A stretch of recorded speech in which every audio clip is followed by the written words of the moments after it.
Assalamualaikum warahmatullahi wabarakatuh.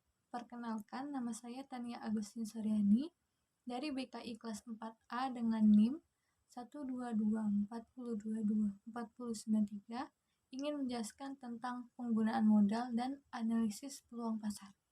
Secara garis besar, modal adalah segala sesuatu yang dijadikan dasar untuk memulai suatu bisnis.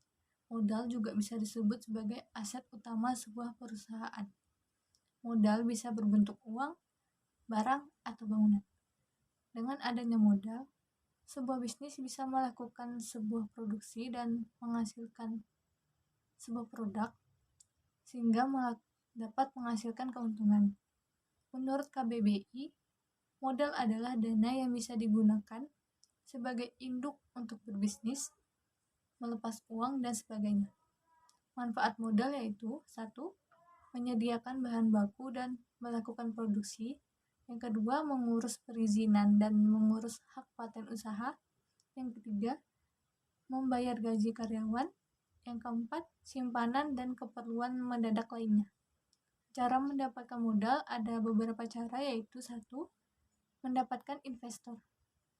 Meyakinkan para investor untuk memulai bisnisnya dengan kita. Yang kedua, memanfaatkan uang pribadi. Dengan perhitungan yang matang, kita bisa menghitung tabungan dan mempertimbangkannya untuk dimasukkan ke dalam modal. 3. Menjual atau menggadaikan aset. Hal ini tidak bisa dianggap sepele karena dibutuhkan berbagai perhitungan dan resikonya. Yang keempat, mencari rekan bisnis. Dengan mengajak teman, kita juga dapat mendapat bantuan terkait operasional bisnis. Yang terakhir, mengajukan pinjaman ke bank. Sebelum itu, pengusaha harus membuat proposal pinjaman untuk meyakinkan pihak bank yang ingin dipinjamkan. Selanjutnya, ada kesalahan dalam penggunaan modal, yaitu 1. Muncul godaan untuk menggunakan modal sebagai uang pribadi. Yang kedua, catatan pembukuan yang tidak rapi.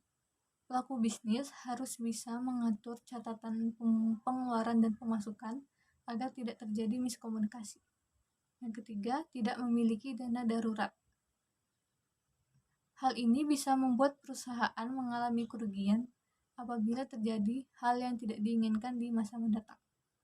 Yang terakhir, pastikan untuk mempertimbangkan banyaknya karyawan dengan baik agar kinerja menjadi efisien. Selanjutnya, ada cara mengelola modal bagi pengusaha pemula. Yang pertama, membuat rekening perusahaan secara terpisah untuk menampung kas usaha agar tidak tercampur dengan modal usaha. Yang kedua, setelah membuat rekening, kita harus membuat akun pengeluaran tersendiri. Yang ketiga, mencatat transaksi berdasarkan bukti dan mencatat pengeluaran dari yang terbesar hingga yang terkecil. Yang keempat, fokus pada satu bisnis saja dahulu agar fokusnya tidak terbengkalai dan menyebabkan ketidakstabilan keuangan usaha. Yang terakhir, kembangkan usaha dengan modal yang ada dulu dan kurangi berutang jika tidak diperlukan.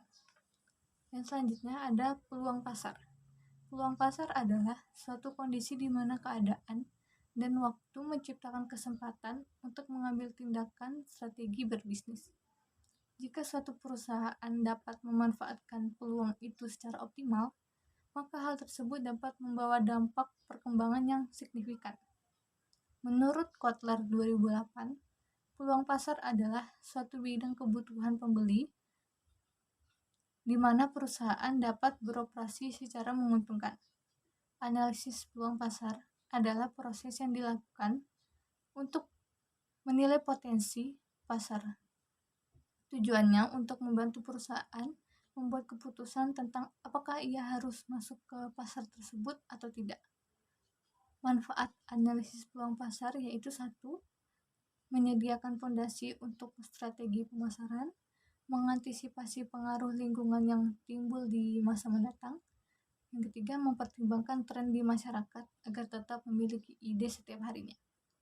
Membaca peluang pasar yang tepat merupakan strategi yang bagus bagi perusahaan meraup laba. Tanpa mengenal target pasar yang jelas dan spesifik akan membuat produk sulit laku. Untuk meningkatkan penjualan, maka harus melakukan beberapa hal berikut. Yang pertama, mengamati kebutuhan yang diperlukan oleh konsumen. Produk apa yang sekiranya mampu membuat pelanggan tertarik. Yang kedua, mengenal lebih dekat dengan konsumennya dan menganalisis hal yang bisa digunakan untuk memperkirakan potensi apakah pembeli ini ingin atau tidak.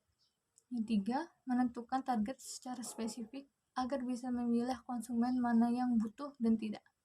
Yang keempat, menilai persaingan.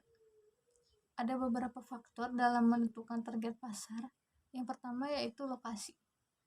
Menentukan target pasar secara geografis. Yang kedua, demografi dari calon konsumen, yaitu segala sesuatu yang berkaitan dengan dinamika penduduk. Yang ketiga, segmentasi pasar adalah kegiatan membagi pasar sesuai kelompok pembeli yang berbeda sesuai kebutuhan dan karakteristiknya. Langkah terakhir yaitu analisis persaingan dan lingkungan. Pengusaha harus memulai riset strategi untuk menganalisa kesempatan, masalah, ancaman, serta kelebihan dan kekurangan pesaingnya. Mereka juga harus bisa beradaptasi dengan teknologi yang berkembang seiringnya zaman. Mungkin itu saja dari saya, kurang lebihnya mohon maaf. Terima kasih.